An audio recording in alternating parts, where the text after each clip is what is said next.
Welcome to NDTV's Meet Your MP segment. With me is Azad Samaj Party's Advocate Chandrasekhar, also an MP from Medina. Thank you so much for speaking to NDTV, sir. When you came into politics, you're seen as a very radical, entity.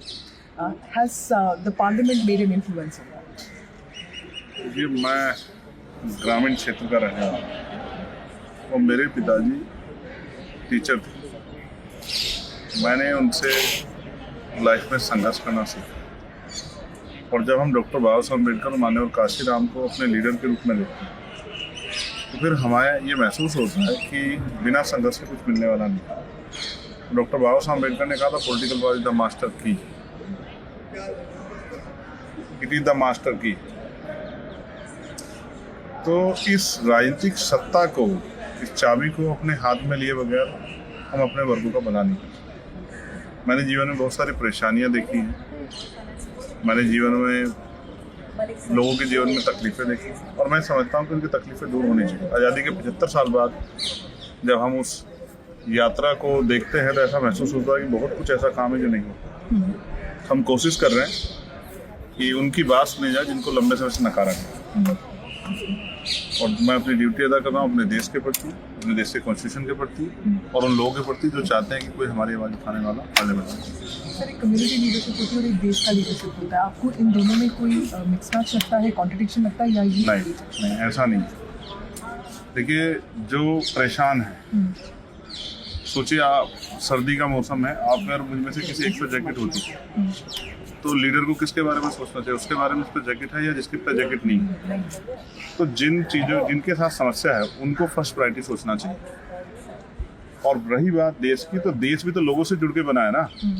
सोचे, मेरा शरीर मेरा देश है, अगर इसका एक हिस्सा कमजोर होगा, टांग कमजोर होगी, हाथ कमजोर होगा, तो मैं परफेक्ट कैसे हो जाऊंगा?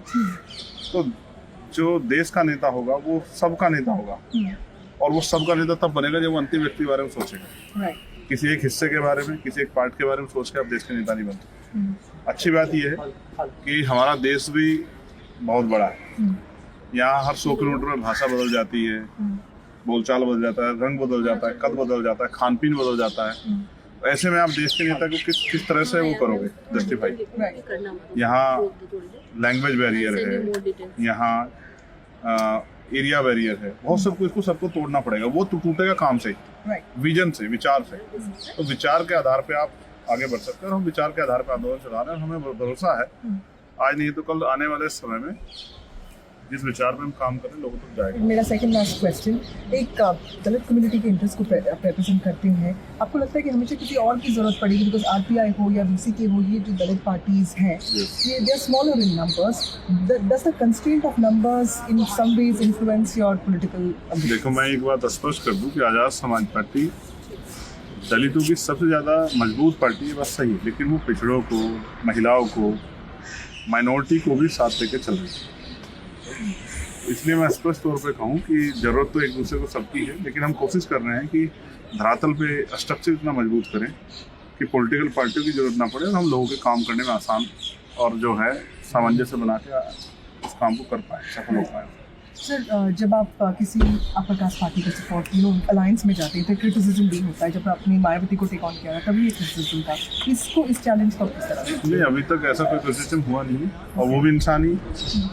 मैं अगर उनकी समस्या होगी तो अगर किसी को ये थोड़ा कि अगर कोई अपर कास्ट आदमी यहाँ घायल है तो मैं इसलिए छोड़ दूँ कि अपर कास्ट का। जिसको जरूरत होगी हम सबके लिए खड़े हैं। भारतीय कॉन्स्टिट्यूशन जो हमें सिखाता है वही हमारा धर्म है।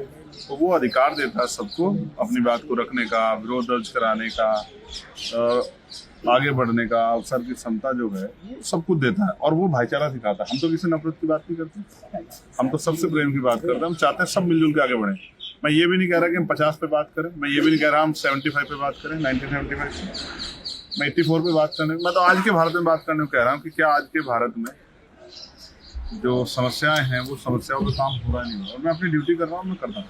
What is the best thing about Indian politics and what is the worst thing about India? देखिए, मैं इसका हिस्सा हूँ तो इन दोनों ही बातों पे मैं कहूँगा कि भारत का लोकतंत्र सबसे मजबूत लोकतंत्र है और इसी कारण जो है आज देश में एक उस वर्ग से आने वाली राष्ट्रपति हैं जिनको इस देश में आज़ादी से पहले बहुत सारे अधिकारों से वंचित किया गया और यहाँ समय समय पे अवसर है।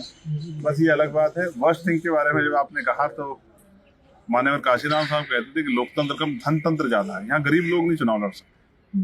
मुझे कहने में कोई परहेज नहीं, इतना पैसा खर्च हो रहा है आज के इलेक्शन में कि गरीब आदमी नहीं, जितना हम लोग जितना चुनाव पैसा कर रहे हैं उससे तो बड़ा, उससे ज्यादा तो पैसा बड़ी बड़ी पार्टियां प्रचार में खत्म कर जितना हमारे चुनाव में खर्च होता है। तो ये जो पैसे आधारित राजनीति है, इससे गरीबों का भला नहीं हो सकता, क्योंकि जब आदमी पैसा खर्च करेगा चुनाव में तो पहले अपना पैसा पूरा करेगा। साधु नहीं है यहाँ कोई, साधु होता तो राजनीति में नहीं आता।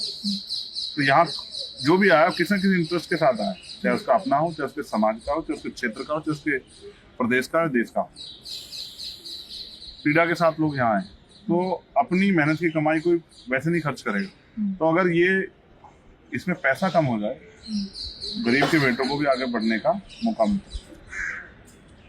बाकी परिवारवाद जो है वो उसकी जय, उसकी वजह से अक्सर जो है ऑनर लोग कुछ है। Thank you so much. That was Chandrasekhar of Azad Samaj Party talking about the evolving nature of Dalit politics in India, and also somebody who feels that it is the crunch of resources that often deprives meritorious people from deprived sections to come into mainstream politics.